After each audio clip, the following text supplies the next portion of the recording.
Good morning, we're at Parliament Square, the occupied Parliament Square, and we're with an anti-fracking campaigner. Good morning. Good afternoon. Good afternoon. So we were just talking a little bit about fracking and energy crisis. What would you have to say about that? Yeah, well, I question the energy crisis in a way and wonder if it's some manipulation by corporations. Because, I mean, I know, we're in this whole thing with the climate change. They brought in carbon tax and all of this. But I wonder sometimes if, promoting something as scarce is creating more profits for the corporations. So when fracking came along, or when we found out about fracking, and certainly the filed people became aware of it 2011 because of the earthquakes that happened.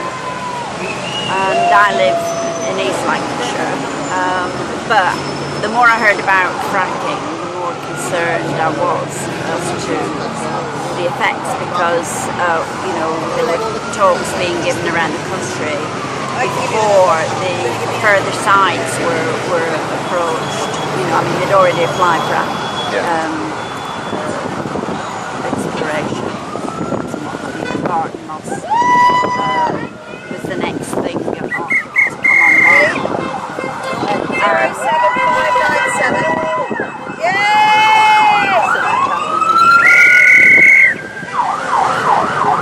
So we were hearing from the people in America. People were coming over from Canada even to talk to us about the effects of fracking. Even in more rural areas, miles and miles away from urbanisation, people were suffering ill health and contamination of the water and the air. So it suddenly became very urgent, if you will, to try and join the campaign against fracking. 970. So I did go a few times to Barton Moss, and then I actually connected with the factory file more from the gathering on the 07952, which led this year to me participating with them, with the Nannas, occupying the field. Okay, can we start again? And this was because Quadrilla security that occupied the first So we did the same thing, 2 years along, early one morning, and it felt very empowering actually to be able to take action, direct action. It was non-violent, and it was making a statement. It was more a publicity thing than anything. But then, of course, Reclaim the Power also were coming to Blackpool, so that we decided it was going to be a 3-week occupation anyway. Reclaim the Power was the middle week, so it was very beautiful and exciting time for people to come together. And I think all of these campaigns, not just fracking, but all these campaigns are bringing people together. Diverse types of people, really, coming together because they feel passionate to stand up again. Did you find it empowering? Empowering, yeah, I do, because I think we empower each other, and there's nothing like connecting, really. It's bringing sort of community back, which has been lost in there, isn't it? Do you think that's what the people over there are most worried about people coming together and possibly starting to offer a resistance to some of the things that are going on? Because for too long, stuff's just been railroaded through. People haven't really challenged anything. Well, we don't. Quite often they push all these laws through without telling us. And TTIP is one of the worst ones that is being done in secret. And if that goes through in its current form, I mean, obviously it's going to allow corporations to do whatever they like and just take whatever they like, sue governments if they're going to stop them. So, no, I wouldn't like to see a planet that's completely ravaged by these corporations. It's got to be curbed. Going back to what you said about creating a scarcity so they can increase profits margins, do you think that is the case, or do you think that the very act of people like Saudi Arabia drilling offshore, the fact that they're willing to pollute our watercourses is a sign of desperation, or do you think?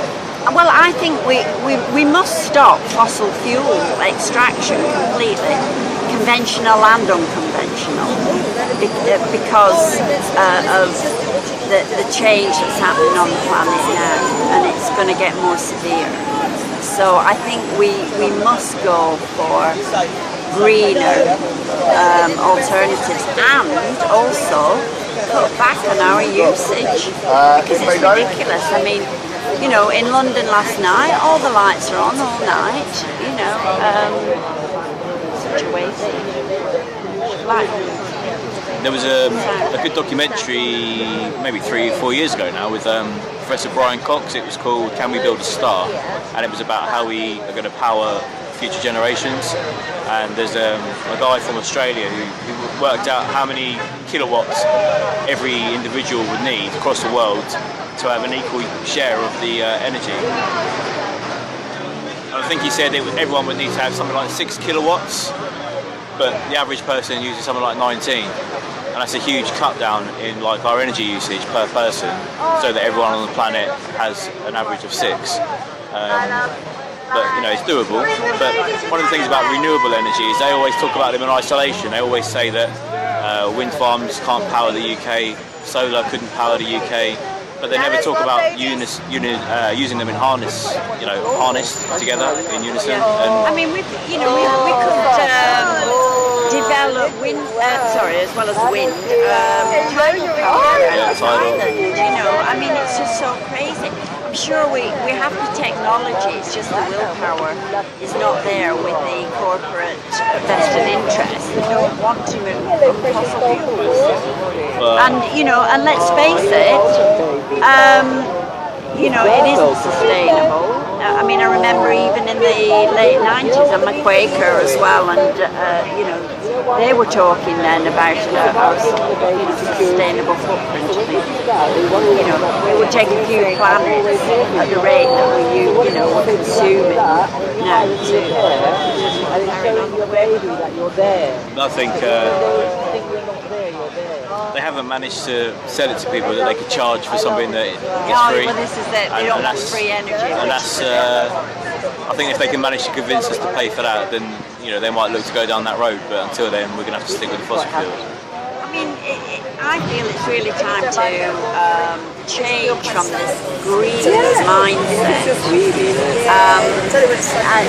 warmongering, to have a planet that's more harmonious for people to live on, to share. There is a better way. There is a better way.